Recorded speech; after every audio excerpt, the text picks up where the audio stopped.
Hey, family, welcome to another episode of Soulful Conversations with Frank and. Sheila Battle. How is everyone doing? Hey, fam. You said that real chill. Hey, fam. Man, we love y'all. Yeah, we do. We We love actually y'all. do. And we pray for y'all. We do. We just want to, again, as always, we're very appreciative. We want to thank each and every one of you for listening and watching and just supporting us. Subscribing, sharing, sending us DMs, stopping us in public places. It's a good feeling. I had somebody run up to me. We were at an event and somebody ran up to me and was like, Uncle Frank! And I was like, okay. You know who you are. Best. She's probably listening right now. She's probably listening. I'm talking about you. So let me tell you why that was special to me, even though it wasn't happening to me. Why? It was special to me because I'm the extrovert and Frank is the introvert. And I think he just ultimately believes all the time that people relate to me, they connect to me, and he forgets that people are also relating to him. And so I got the biggest kick out of this young lady running up. I mean, she ran up, she hugged, she grabbed him, she hugged him, and she was like, Uncle Frank, I love you so much. Like, I watch you, I listen to you when I'm walking, when I'm exercising. And she was so excited to meet him live and in person. And I wanted to disappear. It was very uncomfortable for me. It filled my heart with joy and gladness. But sis, I love you, appreciate it. Yes, we love you, sis. You were the topic of much discussion yes, you were. after the event was over. So thank you for doing that. It was genuine and it was real. It was. So, again, like we always say, we value your time. So we're going to jump right into our episode today. We're going to talk about red flags. Yeah. And the reason this came about is because, on occasion, we do couple counseling. Sometimes more than on occasion, sometimes more than on occasion. Yeah. And in the tool that we use for that premarital counseling, there's a section about red flags. Yes. And so we've had conversations with couples about red flags. And at this point, usually people are deciding they're engaged. Mm-hmm. So we kind of thought we would just kind of do this to because we have a lot of single family out there. And a lot of times our single family, I know you all feel left out. And we're not trying to leave you out. So this one is in that vein. We want to make sure that our single family gets to have a podcast that they can kind of go, okay, because just to touch on it. So we did a video about the initiating sex. And someone posted, he said that they don't have nobody and they single and they're not having sex. So it was why y'all talking about that? What about me? What about me? So, that's right. So what about you? This one's for you. This one's for you. So we're talking about red flags. And so we're going to go through 3 red flags. Maybe more. And they're kind of like common and important red flags that you should look out for when you're dating someone. Yes. And just for, just so that we remain inclusive, right? We are focusing this episode on our singles and seriously dating audience. Mm-hmm. But you know what? If you're married, oh yeah, and you start noticing some behavior, happening, it's an opportunity for a soulful conversation. Yes. If you're already married. Yes, it's a great point. Absolutely. Point. All right, so the first one we'll talk about is controlling and disrespectful behavior.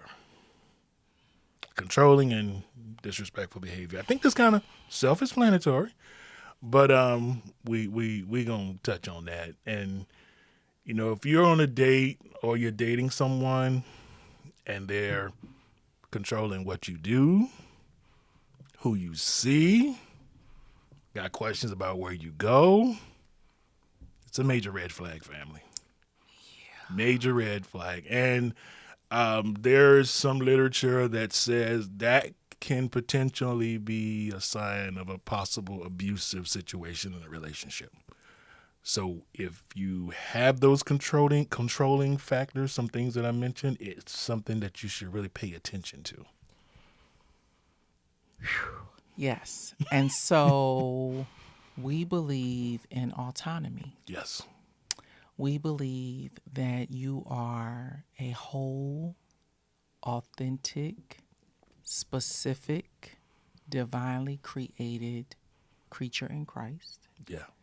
And the minute that someone wants to rule and reign over you, that is not the foundation for a healthy and loving relationship. Right. Right? So if someone wants to, just like Frank said, if they want to control what you do, where you go, who you see, who you hang out with, what you look at, how you respond, family, this is a red flag. Yeah. And you want to start making note of those responses from your partner. Yeah. And here's the thing. Those types of folks who are manipulative, who gaslight, who are controlling, those folks tend to seek out people Yeah. That whom they do can that too. Yeah. do that to, who they Yeah. can manipulate, right? And so if you're in a relationship and you don't feel like you can have your say, if you're in a relationship and you don't feel like you can speak your truth, that you can say how you feel, that you can even say what you want to do, where you want to go, that you can say no. You know, like if that person says, we're going to XYZ restaurant and you really don't want to go there, that's not really what you want. And you don't feel like you can say, I don't really want that. Yeah. I don't really want to go there. I don't really want to do that. That's a red flag. Yeah. Because there should be spaciousness in the relationship for you to be able to have your say what you want, say what you like, say how you feel, speak about how you feel, and express what you desire. Yeah. It's when you feel like you can't. Right. There's a difference when you feel like I shouldn't because I don't want to be confrontational. I don't want to be the person who's just saying the opposite of whatever my partner wants. But when you feel like you can't, that's different. Yeah. That's different. When you feel like there's going to be a negative consequence if you do, Yeah. then that's controlling behavior, and that's a difference, and that's a red Yeah. flag. And if there's a fear, Yeah. if I Love cast out all fear. if I say this or don't want to do this, then there'll be a consequence. Yes. So family, please. You're not going to call me for a few days. Or Yeah. you're not going to respond when I text you. Right. That type of manipulative behavior. Controlling, yeah. Yeah, that's controlling. Yeah, and so on the disrespectful side of it, Sheila and I were talking about this. If you're out on a date with someone and you're in a restaurant, and the server comes up, and you notice how this individual, it could go both ways, and this individual responds to your server. Pay attention. Pay attention. Pay attention. If it is, just pay attention. Just pay attention because that behavior, that person is showing you something. And a lot of times, and the reason we're doing this again is because people tend to overlook things, red flags in the name of love, in the name of loneliness. And you don't want to get yourself in a situation where you are controlled or fearful or feeling less than, or your self-worth is devalued. Yes. In the name of love. In the name of love, because that's not love. That's not love. That's not love. That's not love. And so that's the controlling and disrespectful behavior point that we want to make. Right. So that's part one. So this is how we're going to present these. We're going to present these as coins. Yeah. And the coins have a heads or a tail, right? So for this first one, the heads is the controlling behavior, and the tails is the disrespectful behavior. Yeah. Right? So we're going to give you two more coins. Put these in your pocket. Pull them out when you have time. And when you have specific time to really think through the experiences that you're having with the person that you're dating or the person that you are partnered with, so that you can gauge whether or not their behaviors are speaking something to you that maybe you've been ignoring. Right. Okay? So the next one is dishonesty and aggressive behavior.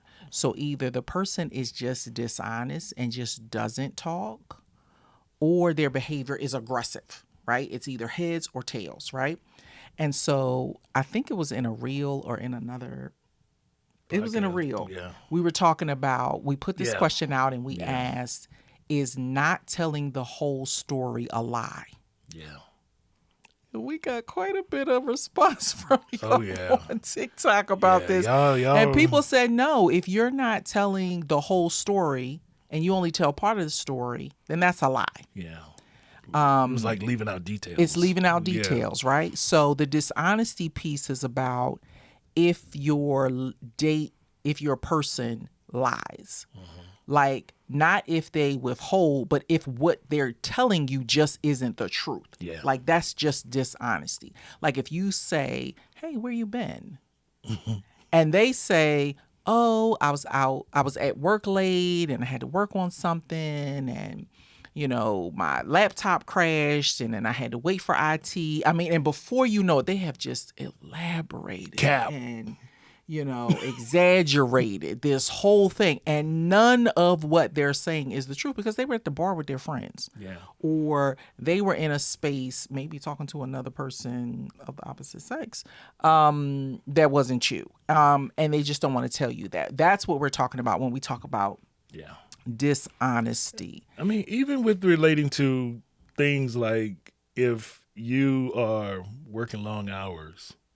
Yeah, that's what I just said. And Yeah, I know you if said, they- but it's like if you kind of make it seem like the boss man is the reason is why making you it's right, making you, right. but it really ain't that. That it ain't that. Cap. So then the question. So here's the thing. So I've been studying lying. I'm studying anger and I'm why you studying studying? lying because I'm learning that lying is a trauma response. Oh, teach. And so it doesn't mean that we should excuse lying. It doesn't mean that we shouldn't hold people accountable, but it does mean that there's an opportunity for us to have a soulful conversation about why. Yeah. Some people, when they lie, they're not lying to be malicious.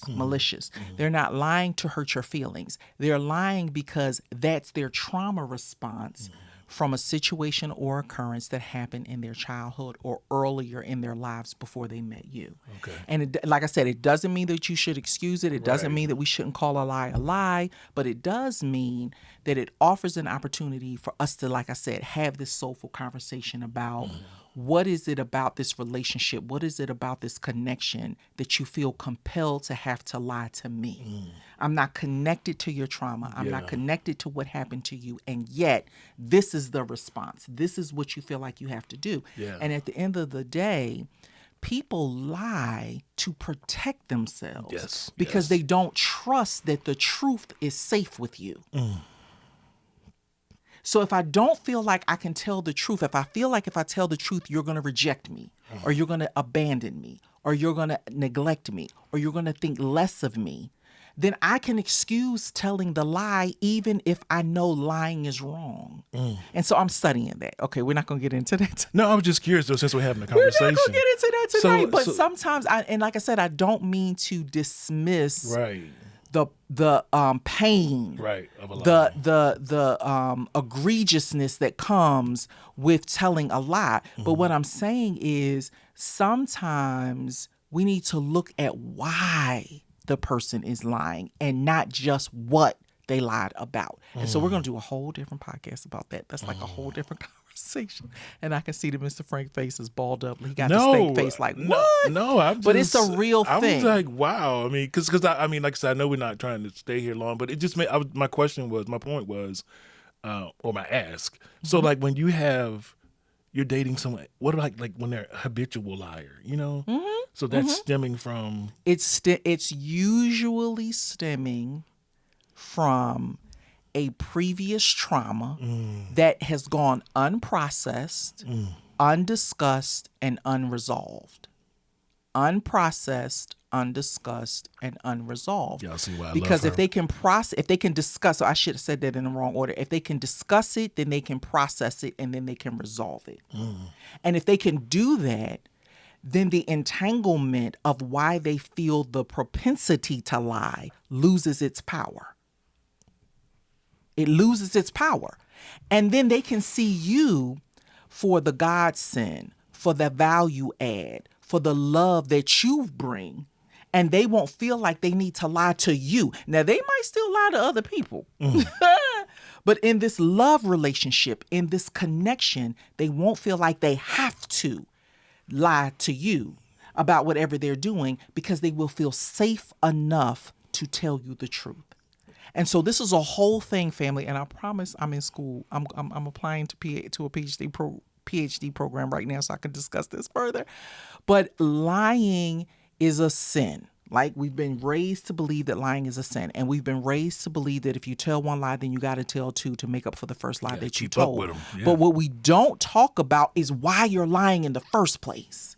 And if we can get to a soulful conversation about why people lie in the first place, then we can dismantle the power of thinking that that is a reputable response. And we can get to, okay, if I can feel safe enough with this person, if I can feel safe enough with the truth in my own body, then I can share that truth with someone else. And I won't feel rejected. I won't feel abandoned. I won't feel neglected. Even if I don't like what you said, you're not going to leave. Even if I don't agree with what you said, you won't abandon me. Even if I don't believe that that's the thing you should have done, then you won't neglect me. You won't turn away from me. You'll still turn toward me. Like, all of that is a thing. And the truth is, kids, you start the lying process. You start the lying habit when you're a kid. Yeah. It's not like you're 21, 25, 20, 30 years old and then you start lying. No, people who lie start lying when they're kids. And there's a reason. I'm not excusing it. Lying is bad and we should get delivered. Hallelujah. So but we should also talk about why we're lying. We should talk about why we're dishonest. And we should talk about why we drag that mud on the bottom of our shoe into loving relationships. And I'm going to stop. So all I'm going to say, if we have a candidate for baptism, others are coming. Won't you come? System preached here. Hallelujah. We got other things here, but good God from on high. I don't know if we should just. Okay, so here's another reason why I'm talking about this, because we have friends. We've spent the last 30 years, the last 27 years of our relationship in church. We spent the last 27 years of our relationship in church, and we understand the power of the prophetic. We understand the office of prophets, and we understand the gift of the prophetic.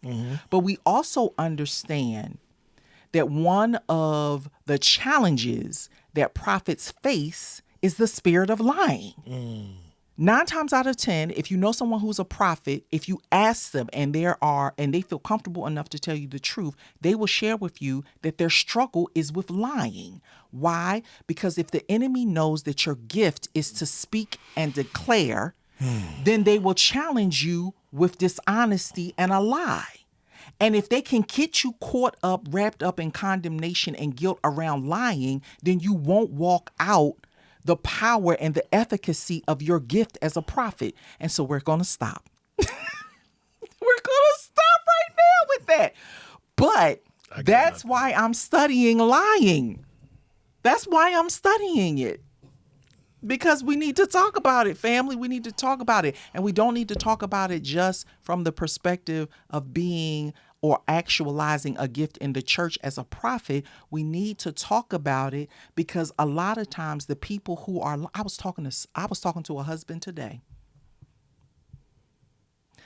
and he told a lie to his wife. Does that make him a liar? Or does that mean that lying is a coping mechanism that he uses to keep peace in his house? It's a great point. That's a good question. Yes. And there's a difference. And so that's why we need to talk about it. But we're going to move on. So dishonesty is the heads and aggressive behavior is the tails to this second coin. And aggressive behavior has to do with when you are with someone, when you are partnered with someone who is aggressive or violent. Yeah. Verbally, mentally, if they are abusive verbally, mentally, sexually, physically, right? So here's a good example between with me and you. So we were in a restaurant last weekend, and our waiter was not attentive. Not at all. He had been there since the restaurant opened that morning. Yeah. He was tired. Very tired. He was extremely exhausted, and he was not attentive to our needs. He didn't check on us. He didn't bring us bread. He didn't bring us something else to drink. He didn't come back and check on us. And so I kept bothering this other person, saying, "Hey, could you get us this, or could you get us that?" He was very gracious and to he do was it. very gracious to do it, but we were not his table. Exactly. And so when our waiter came back to us, we were gracious. Yeah. And we said, "Are you okay?" Yeah. I think that was the question. Yeah, It was it's like, like, "Are you okay?" Yeah. And he said, "No." No. And then he said, "I've been here since early this morning. Before and 7. Yeah. He said, "I've been here before 7." And it was probably 3 or 4 o'clock in the Yeah. afternoon when we got there. He said, "I've been here since before 7. people called I'm out. tired." It's He just said, been "People me." Right, Yeah. right. And so we could have been aggressive in our behavior. We're paying our money. We chose this place. We could have went anywhere else. Yeah. But we came here, and you are not serving us at the level that is the standard for this restaurant. Exactly. Not even you're not serving us at the level that we deserve. Right. You are not serving us at the For level the that's the standard for the name name of this restaurant. brand in this Right. restaurant. But we made a decision, and that's not our. I mean, Frank is like he cooler than a fan all the time, right? He's just not that dude. He didn't bring my bread, though. He didn't bring the bread. And I immediately knew something was wrong. Yeah. So between Frank being cool and level-headed all the time anyway, and me sensing and discerning that something was wrong, our behavior towards him was not aggressive. And we Right. still tipped him well still because tipped we him. understood. So family, if you are dating and you go out with your significant other and they are impatient, they are aggressive, they are verbally abusive in the way that they deal with the people who are serving you, that is a red flag. It is, because be mindful of that. Because just like in that scenario you gave, we applied empathy to this brother's situation. Yes. And if the person you're dating has a lack of empathy and goes in on the waiter, you don't think they won't go in on you? Or your kids. Or your kids. Or your family. So take notes. Dating, take notes. Be mindful. Be mindful. Be mindful. And you know what, family? I wanted to save this till the end, but I feel compelled to say it now. Don't ignore your gut. So we're going through these things, but don't ignore your gut, because I think sometimes we put this on women, but men can be just as guilty of this. You can want and be excited about someone's potential so much that you ignore their red flags. And what we want to encourage you to do, because look, we want you all as single folks to meet somebody, fall in love, and be as happy, if not more, than we are. Yes. We are not the template. Nope. We are not the model. We are not the authority on a happy gold. marriage. Hashtag goals. We are, like all of that hashtag goals and all of that stuff. But we really do like each other. Like, we really are in love. We do. And we're a real couple that you can inbox us, send us an email, and we'll have dinner with you, and we can sit down and have a conversation. That's real. That's on the real. Like, we're not some internet couple that lives one way online and then lives some way completely different in our real lives. Right. And we don't have the capacity to remember all of that. So we are who we are. You get what you get. Don't throw a fit. But this idea about not allowing yourselves to drop into a place of desperation, to not allow yourself to drop into a place of feeling like, well, this is all I deserve. Yeah. This is the best that it can get.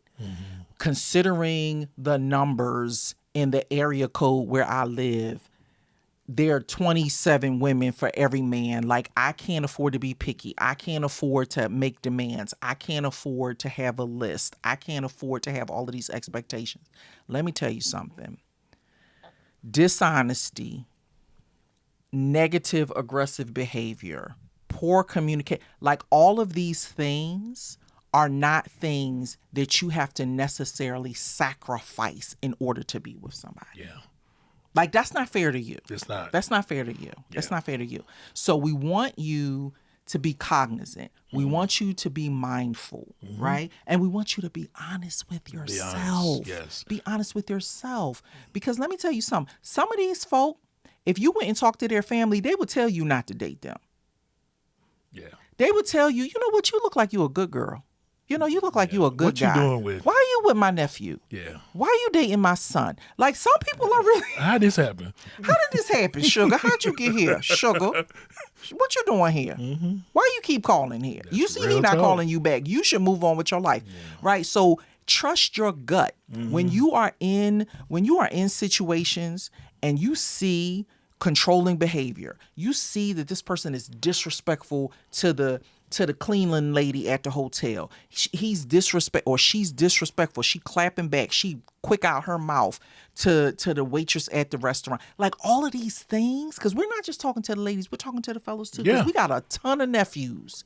We have a ton of nephews. So it's not just one-sided. But what we're saying to you is, when that thing happens in the pit of your stomach, pay attention. What your mama say? Pay attention. Pay attention. My battle said, pay attention. Pay attention. My mama said, pay attention. When that thing happens in the pit of your stomach, when your heart starts racing, when you leave that person and you lay down for the night and you're replaying and ruminating the thing that just happened, don't ignore that. If you had that, like, what is wrong with him? Like, why did she do that? And why he talk like that? And why did she say that? Take note. Take please. note.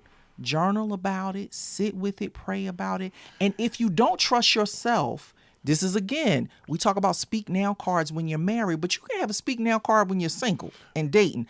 Say to somebody, you know what? This is what happened.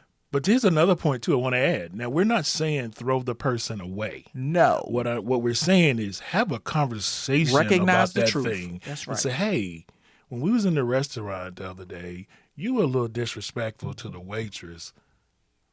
Can we talk about that? What was going on? Because maybe the person was just having a bad day that day. So you want to have a conversation. I'm not just saying just throw the person away, but bring it up. Yeah. Have those soulful conversations and find out, because like Sheila said, it could have just been a bad day for that person. And they may be very apologetic, but it's a start. It will give you a sense of, especially if it's somebody you're really feeling, have that conversation. And then, you know what? The person who created the offense, if you are gentle in your approach and you turn towards that person instead of turning away and ghosting that person and not answering their texts, if you are courageous enough to have the conversation with them, they will probably thank you and say, you know what? I do that all the time, but nobody ever said anything to me. Nobody ever corrected me. Nobody ever said, hey, that's a game changer for me. Like, if you're going to be in public acting like that, then we can't be together. You give that person a chance to change their behavior, to consider their behavior. And once you see that change, you will see, okay, he or she values what we're trying to do here. Yeah. Absolutely. And there it is. Okay. We got to go to the third coin. The third coin, the heads is lack of accountability. And the tails is constant negativity. So here's the balance beam on that one. Lack of accountability. Lack of accountability is that you just don't take responsibility for your actions. You blame other people. Got excuses. And it's a trust blocker instead of a trust builder. Yeah. Right? So when you can't be accountable for your words, your deeds, your actions, it just says, you know what, anything goes. Yeah. And that's not how you want to be in a relationship, right? The tails to that is the negativity, you know, like, you don't want to be the complainer. So either you're avoiding and you don't take responsibility, or you're on the other end of the spectrum and you're just complaining and whining about every little thing. Right? So this is the heads and tails, two sides of the same coin. Yeah. So family. Be careful. Family. And, you know, like we just said, we land the plane here because this has been a ride. It's been a good one. Do we want to say anything else about this third one? Because I feel like we just skipped past that one because we spent so much time on the second one. It's very difficult to be in a relationship with someone who's very negative because it's going to drain you. Absolutely. It's going to be very draining to the relationship. And you can't build a relationship on negativity. Can I confess? Go ahead. I am critical. I'm subject to be critical before I offer a compliment about something. My husband is the exact opposite. So I'm just gonna be vulnerable and tell on me, right? So literally, so we have an HD TV, right? And so HDTV show all the flaws. They show everything, right? And so I remember one night. I know where you going. Oh my goodness. I remember one night we were watching the news, and I got out of the bed and I walked over to the dresser like to take my rings off and stuff. And I was coming back around to my side of the bed, and I stopped in front of the TV, and we had this big, huge HD TV in our room, right? And I was like, and the news was on, and I said, what's wrong with them people? Like, why would they let this girl get on the news and her hair like the hair's like strands are standing like this, and she got cookleberry in her eye and her makeup is ratchet and blah blah blah blah. And Frank was like, you could just get in the bed. Like, you didn't have to stop and critique this lady because you're standing in front of the TV. So I'm saying that this constant negativity, this constant fault finding, this constant finding what's wrong is a turnoff. If you're that person, right, you got to check yourself, but you also have to be open when someone checks you. Yeah. You have to be humble enough to say, you know what? Yeah, I shouldn't have said that. And that wasn't really necessary. And Trinity is like Frank. Zion, she will give it to you like me. But Trinity is another one. She's like, Mom, you didn't have to say that. And Mommy, it's okay. And Mommy, let that go. And that negativity is coined with criticism. Like, it's a line. I think we said in another video, like, it's not that I want to be critical for the sake of being critical. I'm noticing something and saying, I want everybody to be at their best. Yeah. So if you're an African American female and you're on the news, I want you to look your best. I want you to be your best, because somebody is looking at it from a critical. Because I remember when they said, oh, the colored girl is on the news, or the colored girl is on TV, or whatever. And you don't want to. Anyway, my point is, if you are critical, if you are negative, be open.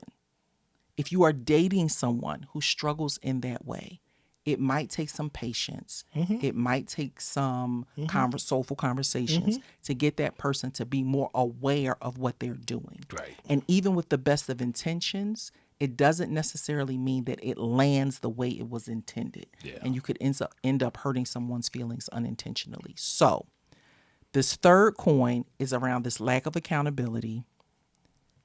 And the other side of that coin is the negativity. Be willing to be held accountable. If you are in a dating situation, if you are in a relationship with someone, what you can offer is a willingness to be held accountable for your words, your deeds, and your actions, so that you are not hurtful, whether intentionally or by accident. And pay attention to how the response when you have that conversation, because they may not even be accountable even in that conversation about calling them out, really, in a fair, respectful way. So, with love. Call them out with love. And if you call them out with the intention of them being better as opposed to you being right, it makes a difference. Yeah.